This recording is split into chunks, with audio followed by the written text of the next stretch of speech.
राजाओं का वृत्तांत पहला भाग अध्याय 17। राजाओं का वृत्तांत पहला भाग अध्याय 17। और 30वीं एलियाह जो गिलाद के परदेशियों में से था, उसने अहाब से कहा, इस्राएल का परमेश्वर यहोवा जिसके सन्मुख मैं उपस्थित रहता हूं, उसके जीवन की शपथ, इन वर्षों में मेरे बिना कहे न तो मेह बरसेगा और न ओस पड़ेगी। तब यहोवा का यह वचन उसके पास पहुंचा कि यहां से चलकर पूरब ओर मुख करके करीत नाम नाले में जो यरदन के सामने है छिप जा। उसी नाले का पानी तू पिया कर, और मैंने कौवों को आज्ञा दी है कि वे तुझे वहां खिलाए। यहोवा का यह वचन मानकर वह यरदन के सामने के करीत नाम नाले में जाकर छिप रहा, और सवेरे और सांझ को कौवे उसके पास रोटी और मांस लाया करते थे, और वह नाले का पानी पिया करता था। कुछ दिनों के बाद उस देश में वर्षा न होने के कारण नाला सूख गया।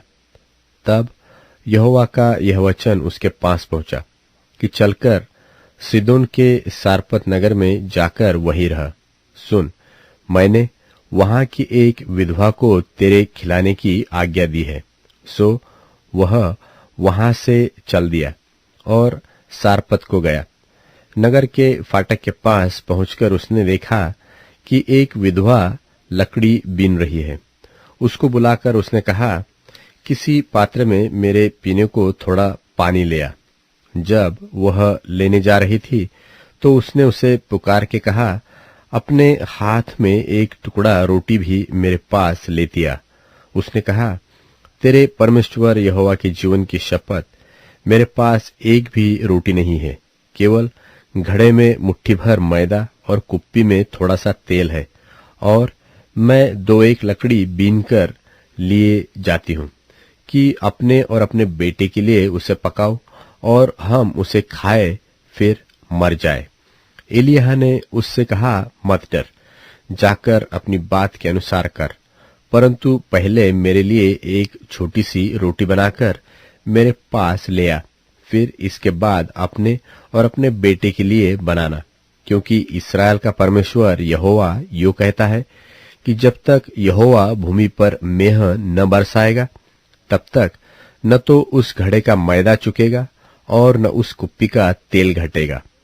तब वह चली गई और एलिय्याह के वचन के अनुसार किया। तब से वह और स्त्री और उसका घराना बहुत दिन तक खाते रहे।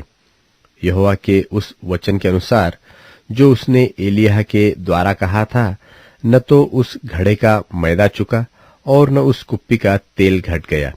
इन बातों के बाद उस स्त्री का बेटा जो घर की स्वामिनी थी रोगी हुआ, और उसका रोग यहां तक बढ़ा कि उसका सांस लेना बंद हो गया। तब वह एलिय्याह से कहने लगी, हे परमेश्वर के जन, मेरा तुझसे क्या काम? क्या तू इसलिए मेरे यहां आया कि मेरे बेटे की मृत्यु का कारण हो और मेरे पाप का स्मरण दिलाए? उसने उससे कहा, अपना बेटा मुझे दे। तब वह उसे उसकी गोद से लेकर उस अटारी में ले गया जहां वह स्वयं रहता था, और अपनी खाट पर लिटा दिया। तब उसने यहोवा को पुकार कर कहा, हे मेरे परमेश्वर यहोवा, क्या तू इस विधवा का बेटा मार डालकर जिसके यहां मैं टिका हूं, इस पर भी विपत्ति ले आया है? तब वह बालक पर 3 बार पसर गया और यहोवा को पुकार कर कहने लगा, हे मेरे परमेश्वर यहोवा, इस बालक का प्राण इसमें फिर डाल दे। एलिय्याह की यह बात यहोवा ने सुन ली, और बालक का प्राण उसमें फिर आ गया और वह जी उठा। तब एलिय्याह बालक को अटारी पर से नीचे घर में ले गया, और एलिय्याह ने यह कहकर उसकी माता के हाथ में सौंप दिया कि देख, तेरा बेटा जीवित है। स्त्री ने एलिय्याह से कहा, अब मुझे निश्चय हो गया है कि तू परमेश्वर का जन है, और यहोवा का जो वचन तेरे मुंह से निकलता है वह सच होता है।